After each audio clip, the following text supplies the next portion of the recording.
La naissance, une fée. Ballet en plusieurs actes. Époque, Louis XV. Lieu, où l'on voudra. Décor, une clairière dans un bois, des rochers, une rivière dans le fond. Action. Au lever du rideau, les petits esprits de la forêt dansent, sautent, virevoltent. C'est la ronde des lutins, des farfadets, des elfes. Leur chef est un lutin couronné, le roi des lutins agile, preste toujours aux aguets. Il joue, saute-mouton, avec eux dans la ronde joyeuse, une biche frêle et timide, leur petite compagne. Et puis un gros compagnon, le gros hibou. Il danse aussi par-ci, par-là, mais tranquillement, un peu en retrait, toujours. Il est le conseiller, le sage de la petite bande, toujours un peu boudeur. Le petit lapin est là aussi, avec son tambour. On entend les cris d'une bande joyeuse, jeunes gens et jeunes filles qui se rapprochent de la clairière. La première de ces jeunes filles apparaît entre les buissons. Évelyne, une très belle, très joyeuse, très gaie, très étincelante jeune fille. Elle aperçoit tout juste le dernier des petits lutins qui s'enfuient à l'approche, effrayés par les humains. Les lutins disparaissent dans le bois. Évelyne fait signe à ses amis de la rejoindre vite dans la clairière, vite, vite. Elle fait signe qu'elle a vu les lutins danser dans la clairière. Les autres rient, incrédules. Ils sont nombreux, jeunes et beaux, garçons et filles. Ils dansent à leur tour dans la clairière. Jeux, Colin Maillard, bouderie, agacerie. L'un des garçons est plus particulièrement pressant. Il fait une cour ardente à Évelyne. C'est le poète. Il est habillé en poète. Habit réséda, maillot collant, cheveux blonds et bouclés, rouleau de poèmes sous son bras. C'est le fiancé d'Éveline, danse encore, toujours danse joyeuse. Deuxième tableau. Devant l'auberge du village, le jour de la foire, groupes agités, affairés, bigarrés, bateleurs, paysans, animaux, etc. Sous le grand porche de l'auberge, la vieille caralique accroupie dit la bonne aventure aux paysans, marchands, etc. La mère Caralique est une vieille gitane méchante, envieuse, sorcière. Elle sait lire l'avenir dans les lignes de la main. Les villageois s'approchent, à droite, à gauche. Les bateleurs font des tours, orgues, musiciens, montreurs d'animaux, etc.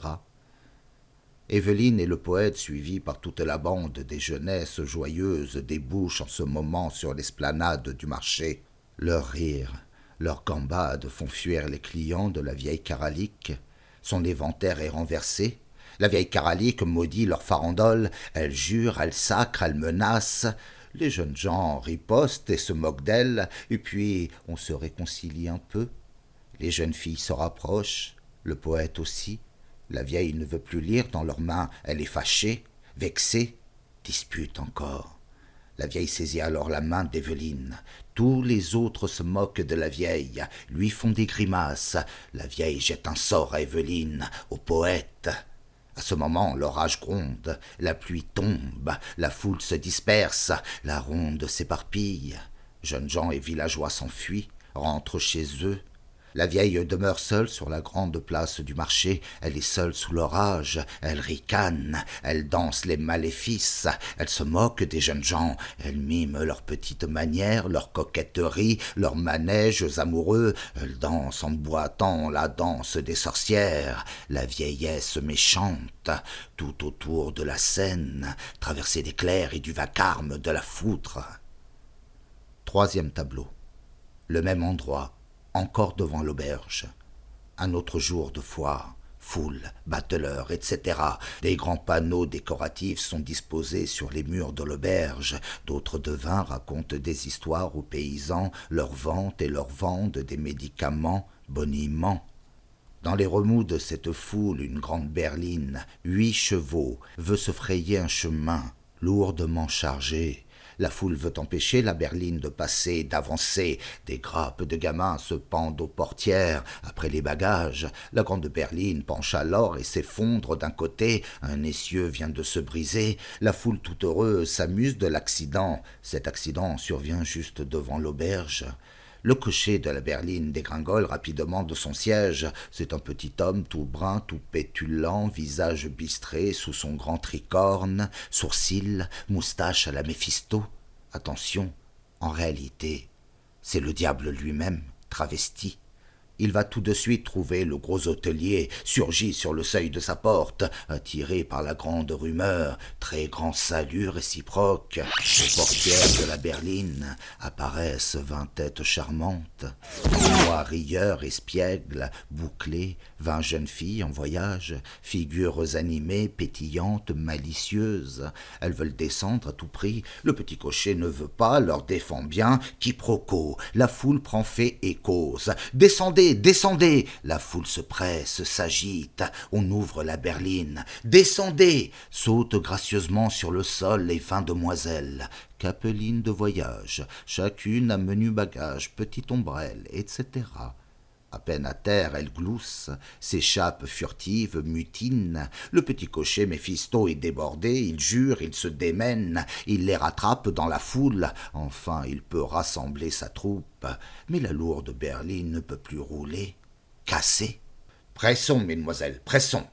Ayant enfin réuni, rassemblé à grand-peine cette folle escorte, il sermonne ces demoiselles. Il explique aussi au gros hôtelier qu'il est, lui, le responsable, qu'il est le maître, qu'on doit lui obéir, le maître des ballets du roi. Il doit conduire sa mutine troupe au château voisin pour les fêtes du mariage du prince, le corps de ballet. Les petites font encore 1000 espiègleries, toutes heureuses de l'incident. Grand tohu-bohu, un cochon, un veau traverse la scène. Le maître de ballet, Méphisto Cocher, regroupe enfin ses danseuses. Les fait toutes ensemble pénétrer sous le porche de l'auberge avec son fouet. Il referme derrière lui cette lourde porte. « Assez, assez !» La foule s'amuse de sa colère et de son comique désarroi. Ah, il est malin quand même. Il sait bien ce qu'il fait, le drôle. Il est rusé, il feint la contrariété. La porte fermée, la foule mécontente se disperse. Les épouses entraînent leur mari, rétif. Évelyne entraîne son poète. Les jeunes filles sont obligées de tirer un peu sur leurs prétendants, qui soupirent à présent après les danseuses entrevues. D'ailleurs, les hommes ne s'éloignent pas pour longtemps. À peine quelques secondes, ils reviennent en scène les uns après les autres, les hommes seulement. Essayez de surprendre ce qui se passe à l'intérieur de l'auberge. Ils frappent à la porte, on ne répond plus. Ils essayent d'ouvrir la porte. Ils collent l'œil au volet.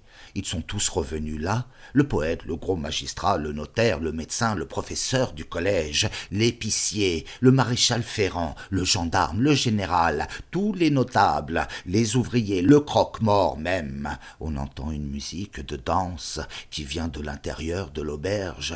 Ils voient par des trous les curieux. Ils miment en cadence, en petits pas, ce qu'ils aperçoivent. Les demoiselles du ballet sont en train de répéter une figure dans l'intérieur de l'auberge. 4e tableau. Obscurité d'abord, pendant que les notables évacuent la scène. Le mur antérieur de l'auberge est soulevé. On voit donc à présent la grande salle de l'auberge à l'intérieur, convertie pour la circonstance en studio de danse. Le petit maître de ballet ne veut pas de paresseuses. Il presse ses élèves. Il fait reculer les chaises le long du mur, les tables. Il ordonne qu'elles se mettent toutes en tenue de ballet. Elles se déshabillent, toutes, lentement. Les voici prêtes pour la leçon. Il sort son petit violon de sa poche. Barre, position, entrechat, ensemble, badine, variation. Il fustige, il mène la danse. On voit pendant ce temps, par un pan coupé à droite, que les gros notables sont revenus pour épier de l'extérieur. Ils se rincent l'œil, ils s'excitent. Scandale des épouses qui essayent de les arracher des persiennes. Ils se trémoussent comiquement, les notables, se déhanchent, ils s'écrabouillent aux fenêtres. Mais l'un d'eux, le gros magistrat d'abord, entrebâille une porte dérobée. Il se glisse dans l'intérieur de l'auberge. Le voici dans la pièce tout ravi, tout émerveillé. Les petites font les effarouchés. Le diable les rassure. Entrez, entrez donc. Invite-t-il le magistrat. Il l'installe dans un fauteuil bien commodément près du mur, qu'il ne perde pas un détail de la belle leçon. Par la même porte, le médecin se glisse, même accueil. Le facteur, le notaire, le général, tous bientôt s'infiltrent un par un. Ils sont installés, sous le charme de la danse et des danseuses, tous les représentants des grands et petits métiers, et les notables hypnotisés par la leçon. Ils miment les gestes, les positions, les arabesques, les variations.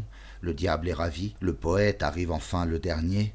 Il est bientôt le plus exalté de tous, il en oublie son Évelyne, il fait une déclaration brûlante à la première danseuse, il ne veut plus la quitter, il lui dédie tout de suite un magnifique poème. 5e tableau. À nouveau devant l'auberge. Le carrosse est à présent réparé, on l'amène devant la porte. Tout est prêt pour le départ. Le gros hôtelier salue le diable cocher, maître de ballet. Celui-ci précède sa fraîche, pépiante troupe. On amène les bagages. La foule se reforme autour de la lourde berline. On vient voir ce départ. Les danseuses en voiture. Mais les notables, juges, poètes, médecins, etc., ne peuvent se résoudre à quitter les danseuses. Ils sont tous ensorcelés, ni plus ni moins. Leurs épouses pourtant mènent au gros vacarme. Ils prennent aussi d'assaut la voiture. Le scandale est à son comble. On n'a jamais vu chose pareille. Tous les époux, d'un coup, oubliaient tous leurs devoirs. La honte. Elles essayent de retenir leur mari, mais en vain. Elles s'accrochent après les bagages, aux portières, aux courroies, n'importe où. Les époux grimpent sur le toit de la berline, escaladent la lourde voiture. On démarre. Le poète s'arrache au bras d'Éveline. Il court après la voiture, après l'étoile. La voiture déjà loin. Grande colère, grand dépit des épouses, haine, vengeance, poing crispé, anathème, Caralie que la vieille sorcière mène attise la furie, et puis toutes les épouses évacuent la scène, reste seule Éveline en scène dans la pénombre, elle s'éloigne à son tour toute triste, elle est accablée, chagrine, elle ne maudit personne, elle va se suicider, elle n'en peut plus. 6e tableau. Dans la clairière, comme au premier tableau, Éveline entre seule, de plus en plus douloureuse et désespérée. Elle traverse doucement vers la rivière. Elle pense à la mort. Entre les anges de la mort, en voile noir, danse de la mort. Les anges entourent, bercent Éveline. Elle essaye de danser, elle ne peut plus. Elle défaille, lent mouvement de regret et d'abandon, au bord de l'eau. La mort entre aussi. Elle-même danse, elle fascine Éveline, l'oblige à danser. À ce moment, un homme, un chasseur, traverse toute la scène. Il cherche, il fouille, il est taillis. Les anges de la mort s'enfuient à son approche. Éveline reste seule sur un rocher accablée. Le chasseur repasse encore, plusieurs chasseurs. Puis une biche traverse vivement. La biche amie, compagne des petits esprits de la forêt. Elle est poursuivie par les chasseurs. Elle repasse, elle est touchée. Une flèche au flanc, du sang. Elle s'écroule juste aux pieds d'Éveline. Éveline se penche sur la biche, l'emporte, la cache derrière le rocher sur un lit de mousse. Le chasseur revient sur ses pas, demande à Éveline si elle n'a rien vu. Une biche blessée? Non, elle n'a rien vu. Les chasseurs s'éloignent. Éveline trempe son voile dans l'eau fraîche, pense la blessure de la biche. Les petits esprits de la forêt surgissent du bois, fêtent, embrassent Éveline qui vient de sauver leur petite amie la biche. Reconnaissance. Mais Éveline n'est pas en train du tout de se réjouir. Elle leur fait part de son désespoir, l'abandon du poète. Elle ne peut plus vivre. Elle ne veut plus vivre. La funeste résolution, sauter dans la rivière. Les petits esprits protestent, se récrient, s'insurgent. Elle mourir? Ah non, elle doit demeurer avec ses petits amis. Pourquoi tant de chagrin? Elle explique que le poète a suivi la merveilleuse danseuse, séduit, désormais sans défense. Éveline n'a pas su le retenir. Comment rivaliser? C'en est trop. Qu'à cela ne tienne. Danser? S'esclavent les petits esprits. Danser? Mais nous allons t'apprendre, nous, et tu danseras mieux qu'aucune autre danseuse sur terre. Tiens, veux-tu que nous te montrions? Veux-tu apprendre les grands secrets de la danse? Le petit roi des esprits appelle, invoque, commande les esprits de la danse. D'abord la feuille au vent, danse de la feuille au vent.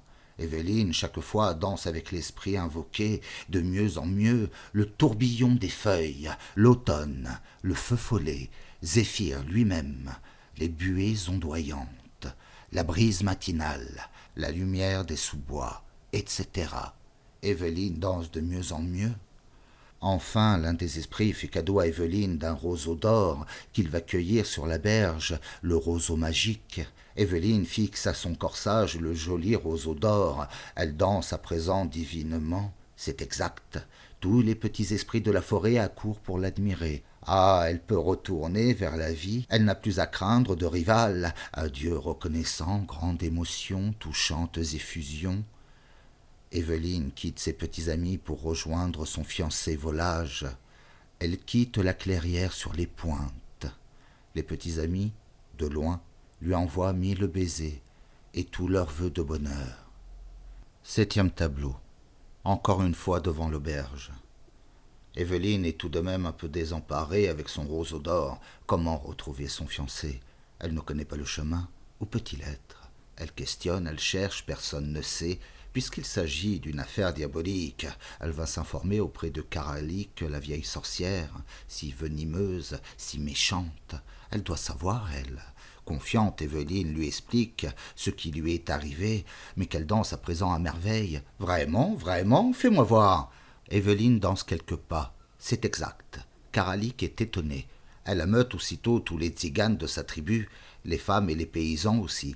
Ils entourent Évelyne. Qu'elle danse, qu'on l'admire. Évelyne danse.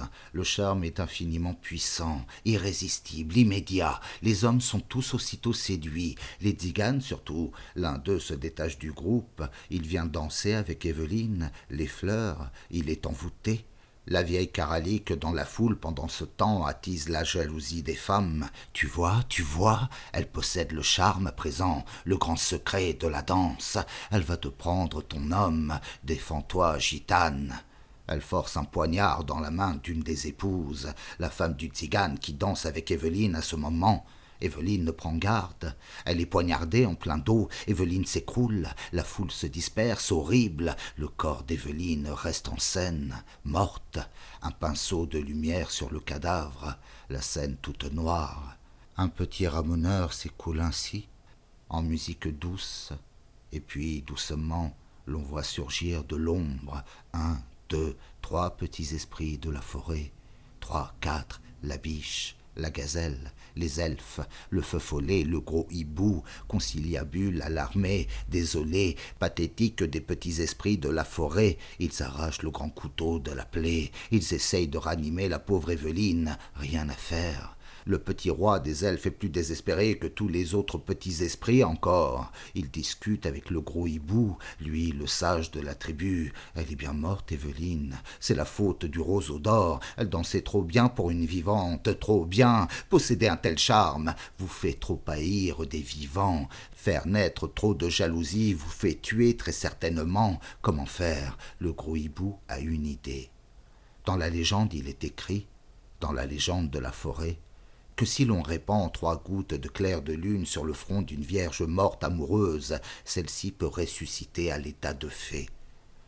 Les gouttes de lune sont les gouttes de rosée nocturne qui se trouvent au rebord de certaines orties et qui ont subi le rayonnement de certaines phases de la lune. Hibou connaît dans la forêt certaines araignées croisades qui collectionnent dans sa toile certaines gouttes de ce cru de lune rarissime.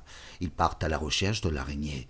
Dans cet espoir des petits esprits de la forêt autour du cadavre, Hibou revient avec l'araignée qui presse dans les plis de son ventre une minuscule fiole pleine de gouttes de lune. Elle verse 3 gouttes sur le front d'Évelyne qui reprend tout doucement connaissance. Joie des petits esprits. Où suis-je? Qui suis-je? Demande Éveline. Tu es notre petite fée Évelyne. Mais je suis bien vivante? Non, tu ne peux plus retourner parmi les vivants. Tu restes avec nous désormais. Tu es devenue fée. Oh, comme je suis légère, légère comme un souffle, comme je danse à présent encore mieux. Danse avec les petits esprits, et l'araignée aussi.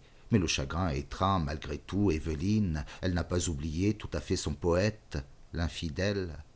Ses petits amis sont bien navrés, la voyant encore un peu triste. Elle voudrait revoir son poète, le délivrer des remords qui doivent à présent l'accabler, le sauver de l'emprise de ses démons et du diable, lui donner enfin cette dernière preuve d'affection. Soit, bien. Nous irons le voir tous ensemble, ton poète. Tu te rendras compte par toi-même. lui répondent les petits esprits. Emmenons la méchante Karalik aussi. Elle connaît tous les chemins du vice, tous les itinéraires du diable. Elle peut nous être utile. Ils partent à la queue leu-leu, ribambelle des petits esprits, Évelyne et Karalik, à travers les taillis, plaines et buissons, à la recherche du château du diable. Ils passent devant le grand rideau, dansant à la file indienne, crainte, espièglerie, effroi, etc. 8e tableau. L'intérieur du château du diable. Beaucoup d'or, des flammes, des couleurs très vives. Le petit diable cocher, maître de ballet, est alors là chez lui, habillé nature en démon véritable. Il préside une table fabuleusement servie, fraises énormes, poires formidables, poulets comme des bœufs. Tous les notables du village sont attablés, le juge, le notaire, le général, le médecin, l'épicier aussi, le professeur. Entre chacun de ces damnés une danseuse, c'est-à-dire à présent une véritable démone. L'orgie bat son plein. Tout en haut des marches, un énorme Lucifer, lui-même tout en or, mange seul des âmes toutes crues. À sa table, avec un couvert tout en or, les âmes ont la forme de crieurs. Il les déchire à pleines dents. Il avale des bijoux aussi. Il sucre les cœurs avec des poudres de diamants. Il boit des larmes, etc. Le poète est enchaîné à une petite table. Il déjeune aussi, mais il est enchaîné. La démone, première danseuse, danse devant lui, pour lui, l'ensorcelle, mais il ne peut jamais la toucher, l'atteindre. Il essaye, il est au désespoir. Lucifer en haut se réjouit énormément de tout ce spectacle infâme. Il en veut toujours davantage, qu'on se divertisse.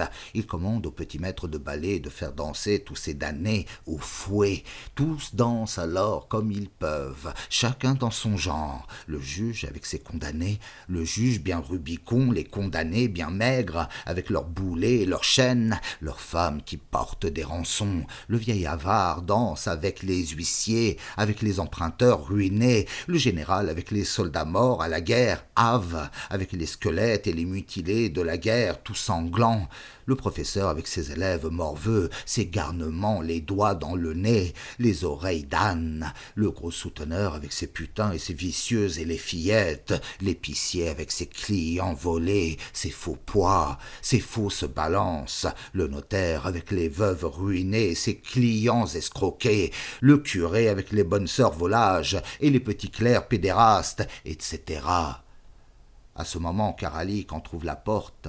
Elle entre. Derrière elle, Évelyne et les petits esprits de la forêt, surprise des démons. Lucifer n'est pas content. Il gronde, il tonne, éclaire. Il exige que ces intrus s'expliquent. Évelyne fait mine de vouloir délivrer le poète enchaîné. « Non, non, non !» défend Lucifer. « Qu'Évelyne danse !» Les démons sont jalouses. Karalik montre à Lucifer qu'Évelyne possède le sortilège des danses, le roseau d'or. Un démon va le lui arracher. Alors Évelyne fait un geste, un seul, signe magique, et tout le château s'écroule, et toute cette diablerie est dispersée par un formidable ouragan, nuit profonde. Nous nous retrouvons dans la clairière comme au début. Évelyne a délivré le poète. Ses chaînes sont brisées, elles sont aux pieds d'Évelyne. Il implore son pardon, Évelyne pardonne. Il la supplie de ne plus jamais le quitter, qu'elle ne s'éloigne plus jamais. Mais elle ne peut plus demeurer avec lui. Elle est fée à présent. Elle appartient à ses petits amis de la forêt. Elle n'est plus humaine. Il l'embrasse. Il veut l'émouvoir, mais elle demeure insensible, froide aux approches charnelles. Elle n'est plus que songe, esprit, désir. Elle est devenue fée. Le poète est déçu, mais toujours amoureux, pour toujours amoureux. Davantage, toujours davantage, de son Évelyne devenue fée. Évelyne s'éloigne tout doucement, entraînée par ses petits amis, elle disparaît, se dissipe. Mousseline, de plus en plus épaisse vers le fond de la scène, devient de plus en plus irréelle, spirituelle, diaphane. Elle disparaît, prise par le flou du décor. Mousseline, le poète est seul à présent. La vieille Karalik, muée en crapaud, saute, gigote, accompagnera désormais toujours le gracieux et saint des esprits moqueurs de la forêt. Le poète sur son rocher, au bord de l'eau, désolé, déroule son grand manuscrit. Il va chanter. Il chantera toujours ses amours idéales, poétiques, impossibles, toujours, toujours. Rideau.